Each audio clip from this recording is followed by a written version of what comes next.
Have you ever wondered why you're starting to see the term head of growth marketing, growth hacker, or even a growth marketing manager start to come up more and more often? It's likely because of two reasons. The first reason is that a group of team or people taking the responsibility and the theme of growth for a business is becoming more and more important. Solely relying on a product or business's unique value proposition isn't enough. There needs to be a person taking responsibility for growth for the business. The second reason is likely because of the influence of this book that I'm holding right now, which is Hacking Growth by Sean Ellis and Morgan Brown. So what is growth hacking? So growth hacking is a term coined by Sean Ellis, who's the author of the book Hacking Growth, back in 2010. Growth hacking is more of an approach or a framework that focuses on rapid experimentation in order to find the most cost-efficient and effective ways of growing a business. So it's not necessarily a hack, it's more of an approach. The way I discovered the term growth hacking was back in 2020 or 2021, when I binged a lot of Growth Thrives videos on the topic itself. And the term growth hacking really resonated with me because I believe that's an approach that you can apply in your personal life as well. It's not just for business, right? A lot of the ways to improve a process or a specific thing is by trialing different ways of improving it, right? So there's a great quote by Albert Einstein that goes, "The definition of insanity is doing the same thing over and over, expecting different results." And applying that concept of growth hacking, which is really rapid experimentation in order to improve a specific process or a specific outcome, has a lot of merit, both in business and in your personal life as well. So the book itself has a lot of insights, and I definitely recommend reading it if you're in the field of marketing, growth, product, or even if you work within a startup environment. I do believe that there's a lot of merit there. And in this video, I'm going to extract and explain the top 5 insights that I personally have resonated with and agree with. Starting with, growth must be a priority and it requires cross-collaboration between different teams for it to work, including stakeholder buy-in.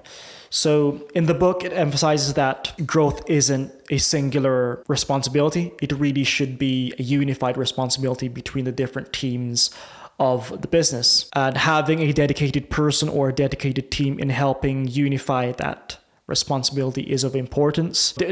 At a basic level, if marketing understands your sales team, their problems, and vice versa, that's an easy way to improve specific systems that both teams have, right? So when we talk about growth almost becomes a way of communication really within the company. So a prime example of how that can be deployed, let's say you have a growth team that includes a head of growth, a product marketing manager, a designer, and maybe a developer. The goal is to improve activating users within the user journey, more specifically, maybe turning free subscriptions into a paid subscription. So that is a specific metric in this case. Within the book, the term that's used for a primary KPI or key performance indicator is your North Star metric, or the one metric that matters. By having a primary KPI or a North Star metric, as a business, you're starting to optimize towards that metric. By having a primary goal, you start to speed up the execution of gaining insights, right? So the main goal of having a dedicated growth team or person is really being able to speed up the process of the execution of whatever the experiment is.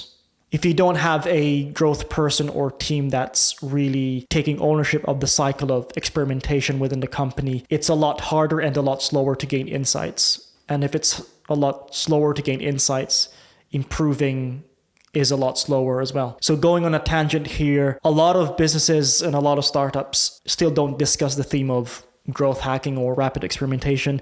And if you're in that situation, I have 2 different advices. One is to slowly start to educate your stakeholders, because you will need buy-in from them, right? Let's say if you're in the role of growth or you're wanting to influence that specific aspect, a lot of what you're doing is educating your teams and your stakeholders in what that is, being able to validate why it's a benefit for the business and potentially for them as well. And the second thing is, which is a bit of a cheeky way of educating your stakeholders, is to tell the business that if your competitors are on board with rapid experimentations, you are going to be left out as a business, right? Because they're gaining a lot more insights a lot faster, and those insights aren't being transferred over to your business. Hence why you need to have a growth hacking mentality within the business. Next is you can accelerate growth through rapid experimentation.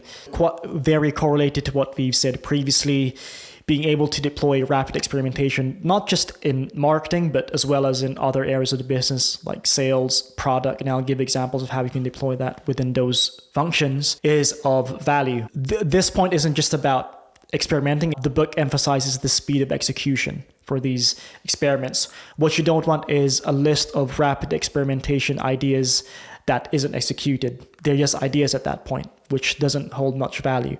The moment it's executed and you're able to relay the insight from it and use that insight to improve whatever the whole point of the experiment is, the faster you can grow as a business. So a way that can be deployed in other functions beyond marketing is, if you work within sales, you might A/B test a different script when you're prospecting for clients.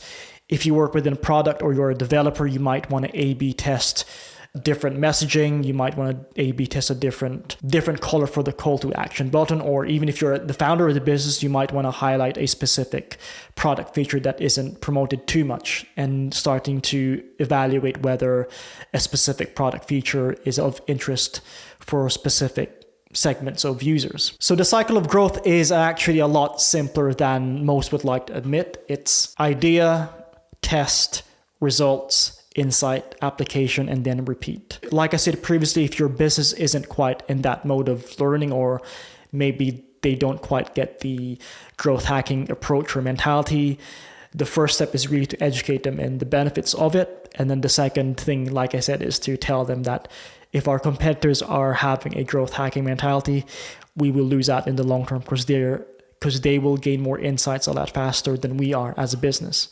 And insights is a crucial thing. Next is growth hacking isn't just for marketers. So there's a funny concept here where a lot of the responsibility of growth falls under marketing as well as sales, but both team functions generally don't have influence over the business or over the product itself. Comment down below if you agree or disagree. I digress. Like I said, growth hacking is more of an approach. It's more of a mentality more than an actual task within the company. So anybody in the business can really growth hack within their specific responsibility. So it's not a marketing exclusive task. Echoing what I said earlier, if you work within sales, you might A/B test different scripts, different headlines within your email prospecting responsibility.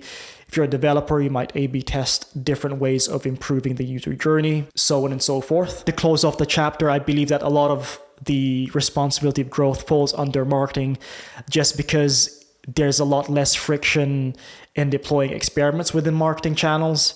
You can literally A/B test a creative or messaging within seconds, whereas if you're a developer or we work within sales, it's not as quick to execute. Another interesting fact about the book is that a lot of the great growth hacks actually fall under a product-based growth hack rather than a marketing-focused growth hack. And there's examples of that for LinkedIn and PayPal within the book. The conclusion is that growth hacking is an approach that every team function can really work on together and as individual teams. Next is you must first have a great product before focusing on growth or growth hacking. The product itself has to be a must-have. So in the book, Sean talks about a company called Branchout. And for context, Branchout was a Facebook application that helped people either find jobs or network or find employees for their businesses.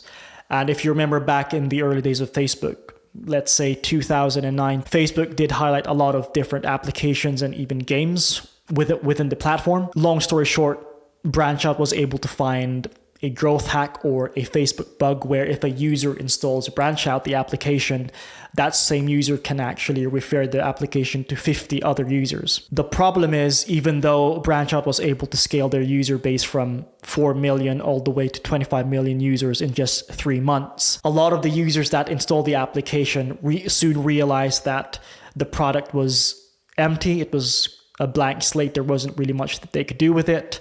And slowly but surely, those users did eventually churn. And the conclusion is that the company eventually had to close down. And the lesson there really is that you can't build a great, strong house if the roof of the house is leaking and if the foundations are weak, i.e., if your product sucks, there's no point in focusing on growth because all those users will eventually just funnel out and churn. And the final insight is that growth requires you to understand the full funnel user journey that your users will go through. And the acronym that the book emphasizes is A.A.R.R. Let's talk about those different terminologies real quick. Acquisition is simply how you acquire users. Activation is how you get the user to actually use the product. Retention is how you retain those users once they actually use or buy the product. And then finally, monetization is simply how you make revenue or make the user profitable for you in terms of both a efficient customer acquisition cost, and by the end of their whole user lifetime value, they're actually giving you a net positive. So going on a tangent here real quick, there is another framework coined by Dave McClure, who's a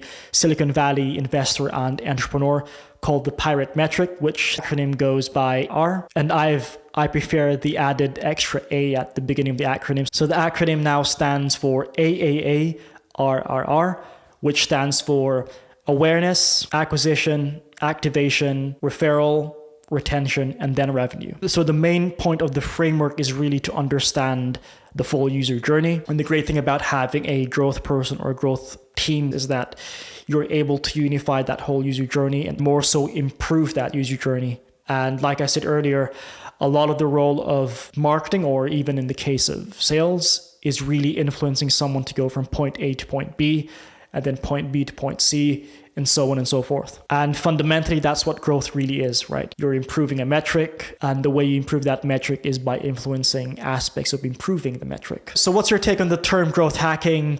Do you use it as a mentality or approach within your business or within the business that you're working for? Leave your comments below. I'd love to hear your feedback. This is Proverve. We architect and upskill futurist startups and marketers. Thank you for watching the video. Peace.